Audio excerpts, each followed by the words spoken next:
don't you rock my boat, 'cause I don't want my boat to be rocking anyhow.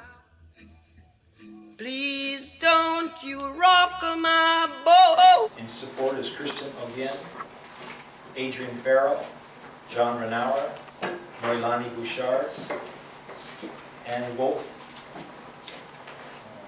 for Corcoran. Leanne Budlong submits comments. In opposition, Luella Crutcher, Carly Fonville, Mililani Trask. In opposition. Melissa Cardwell comments.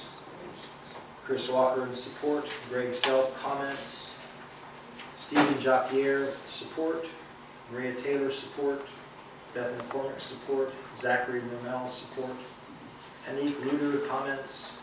Garia Peterson support. Dana Russell support. Pono Kealoha opposition. Sharon Walford support. Jessica Mitchell support. Jerry Lutz support. Carrie Marks support. Craig Takamini oppose. Frederick Kotowitz support. Richard Beidelman support. Christina Anapao support. Paul Geary oppose. Mike Bond support. Aaron Wade support. Mary Simsarian support. The following are all in support. Steve Harakami, Damien Kiyosowski, Kanoilani Ku'uhau, Patricia Spinoza, Judith Epperson, Tracy Uchiru, Barb Cuttons, Patricia Chikasue, Jenna Chikasue, Judith Epperston, Royal Rivera, Kathleen and Peter Golden, James Hedgecock, Mary Deal, Tracy Hedgecock, Leonard Sussman, Chauncey Doman. Illinois is in opposition.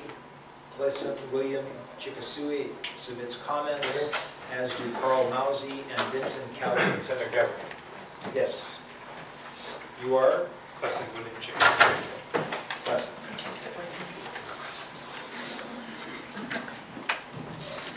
I had submitted a written testimony. Does everybody have? I have extra copies if you don't. Yeah. Were they on time?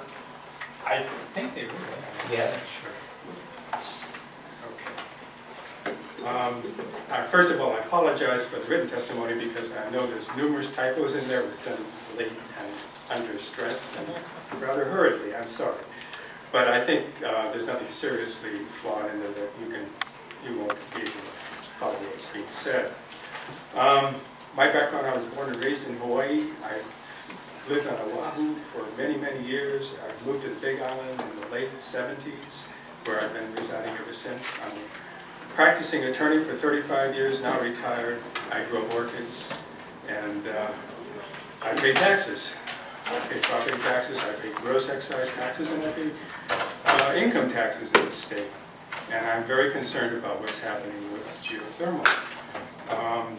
I'm really upset that in previous meetings of the on this matter that the people opposing geothermal have been referred to as hippies and dissidents and minority group, because we're not that at all. We're mainstream. We're just concerned citizens, homeowners, people with families who are worried about their health and their safety. And all we ask is that certain concerns be addressed. And I'll tell you right now, I'm pro-alternate energy. I'm pro-geothermal. I've never opposed it, but I want to see it safe and clean. Please, Hawaii is a special place. Some of the things that are done geologically underground cannot be reversed. Once it happens, it's forever, and we live with it, and your children are going to live with it. So we cannot allow unbridled development. We have to have reasonable protections in place for the public. So what do we end up with? At present, the law has absolutely no protection for the health and safety of its citizens. As I understand it, we've repealed all health studies, we've repealed permitting, we've repealed subzones, we've repealed contested cases. All we have left is mediation. And mediation is binding with no record, so you can't appeal to the courts. You can't go anywhere with that. And to my knowledge, I spent 35 years as an attorney, mediation never resulted in any decent relief for the aggrieved parties. It resulted in a few bucks being paid, but it never resulted in the land being restored to its original condition. And in this case, I don't think it could, because once those geological changes occur underground, you never restore the land. How are you going to restore it? It's impossible.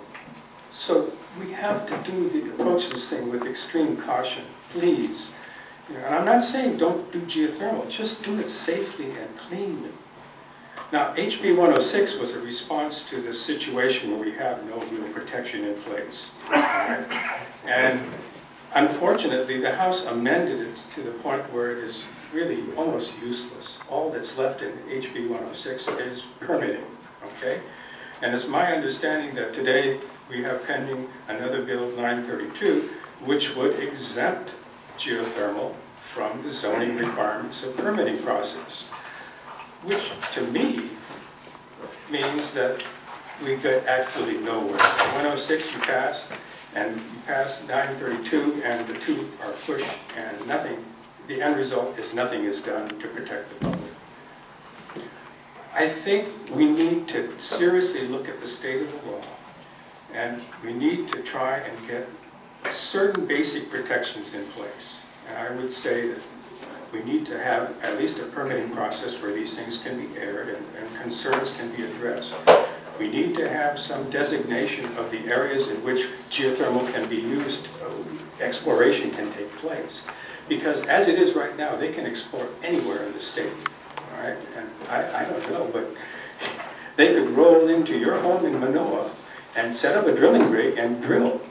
And there's not anything you could do about it because the state owns the resource. You understand? This is what's happening on the mainland with fracking right now. They roll onto a farmer's land, they set up their drilling rigs, they drill and frack and break up the geology, and suddenly the farmer's got dead cows and poisoned water, and his family has to move.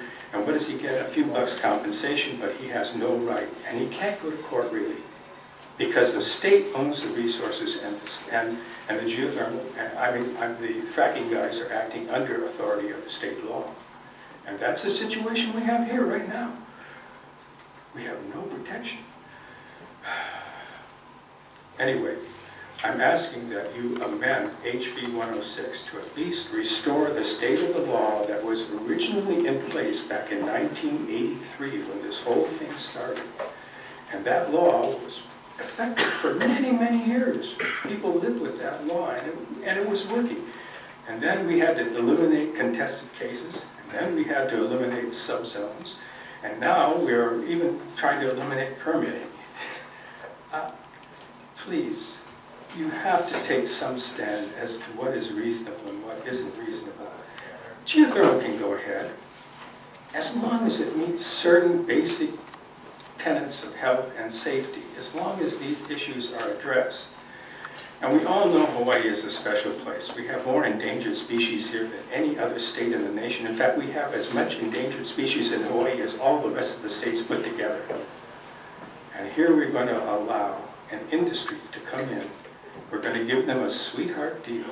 They can go anywhere, explore anything. They don't have to have permitting. They don't have to have any designation of zones. They don't have to have even contested cases. If you don't like it, you go to binding mediation and you get a few bucks, and that's it. That summarize, Mr. Chief, so all right. we get the point. Okay. I understand what you're saying. All right. So all I'm asking is that we take a careful look at this stuff. I don't support HB 106 in its present form as amended because it's really useless. I'd say that if we're going to keep 106, we've got to amend it, at least to allow some public hearings and some public input on the thing. Thank you, Rick. Thank you. In support, the following names are in support: Kotu Connors, Tia Kent, Tatiana Rocks, Fran Quinn, Penny Silva, Sue Thalen, Sam Crisanto, Michael Comba, Mondial Simmons, Julian Giman, Elva Nyberg, John Connors, Jamie Schwartz, Duran Wong, Carl York, Janet Murray, Tim Finn, Sherian Witt, and the following two are submit comments, Darla Cash and John and Carla Toby. We have lay testimony from Anthony Marzi with the East Hawaii Community Development Corp. Who opposes, and also Rebecca Hanna, who supports with amendments. Anyone else wishing to testify on this matter, please step forward.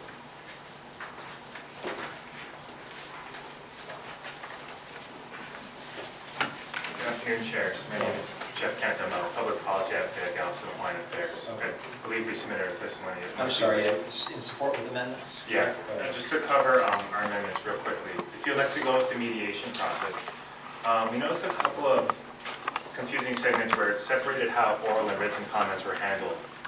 Basically, you can orally testify at all these hearings, but only those that submit written comments are going to be allowed to request mediation or have standing for the appeal and process like that. And the odd thing about that is that the county is required to have a court reporter there transcribing the hearings. So you're going to have a record of both the oral and written comments. And we'd ask that you amend it so that, you know, both oral and written comments are treated the same. If you only commented orally and it's in the record, you should be able to also request mediation. And also, in the process of choosing a mediator, the county is the one that chooses the mediator. We feel that the aggrieved parties should both agree, or at least choose from a list.